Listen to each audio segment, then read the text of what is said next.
और फिकर सभी को खा गया। फिकर का फाका फिर, और फिकर का फाका जिन किया तिनका नाम फकीर। अगर है शौक मिलने की तो कर खिदमत फकीरों की, ये जौहर नहीं मिलता अमीरों के खजाने में, ये अमीरों के खजाने में नहीं मिलेगा। ये तो किसी मीरा, किसी तुलसी, किसी कबीर, इनकी झोली को खंगाल करके देखोगे तो ये हीरा वहीं मिलेगा। बोले बाबा जब इतना बुला रहे तो राम जी ने सोचा कैसे मिलूं, तो राम जी जोर से रो दिए, जोर से। तो जब जोर से रोए हैं ना तो भोले बाबा ने अपना कान ऐसे किया, ऐसे। बोले देवी कौशल्या, हमारा तुम्हारे घर में कोई बाबू रो रहा है? बोले हमारा बेटा ही है ना, बड़ी बहुत यज्ञ हुआ, उल्टो तो हवन हुआ, इतनी आहुति हो गई तब तो हुआ है। अच्छा अच्छा, कोई गड़बड़ है क्या महाराज? बोले हाँ, एक ही आवाज से हमको ऐसा लगता है कि इसकी कोई ग्रह गड़बड़ है। आवाज से ग्रह जान लेते हो? बोले हाँ, कोई ऐसे वैसे काशी के पढ़े पंडित हैं, अगर एक बार दिखाए लो तो जन्म कुंडली बना देंगे। मैया ने कहा पंडित होशियार जान परत, ए बहनी जा और बाबू को लिया ले हो।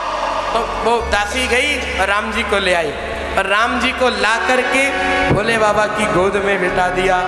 अब भोले बाबा राम जी को देख रहे हैं, राम जी बाबा को देख रहे हैं। एक शब्द ना बाबा कह रहे हैं ना राम जी कह रहे हैं, अपलक दोनों एक दूसरे को देख रहे हैं। मैया ने पूछा बाबा क्या देख रहे हो, कुछ बताओ तो बाबा ने कहा देवी कौशल्या, जो आंख देख रही है ना वो बोल नहीं सकती, जो वाणी बोल रही है वो देख नहीं सकती।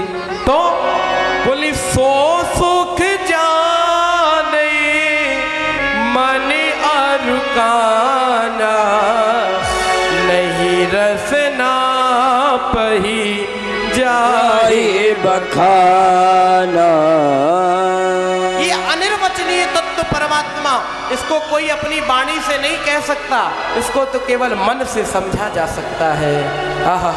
जब ये कहा महाराज कुछ तो बताओ, तो भोले बाबा ने कहा देवी कौशल्या, तुम्हारे जो बाबू है ना, एक के पैर में एक रेखा टेढ़ी हो गई है, इसका पैर कभी एक जगह पर टिकेगा ही नहीं, अयोध्या में तो टिक ही नहीं सकता, चलते ही रहेगा चलते ही रहेगा चलते ही रहेगा।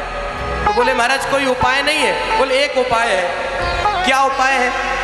बोले कि तुम्हारे लड़का का पाँव और कोई हमारे जैसा पंडित अगर अपने माथे में रगड़ ले तो रेखा हल्की हो जाएगी, लेकिन पंडित हमारे जैसा होना चाहिए।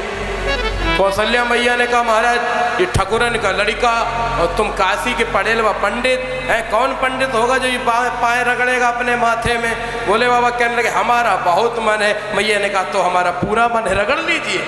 और बाबा ने हराम जी का पाँव लिया, अपने माथे में रगड़ लिया, और जैसे ही पाँव रगड़ा तो राम जी ने कहा बाबा लिखा तो हमारे भाग्य में था और तुमको साझेदारी करने की क्या जरूरत थी? अगर सझियारी किए हो ना तो अब कैलाश पर सोने नहीं देंगे, तो क्या करना पड़ेगा? बोले रुद्र रो देह कदी नेह बस बानर भय हनुमान।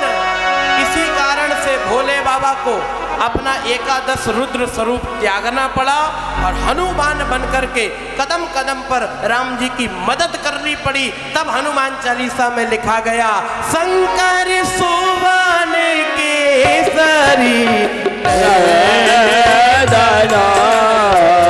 शंकर सुवन केसरी नंदना जय प्रताप जगवर्धना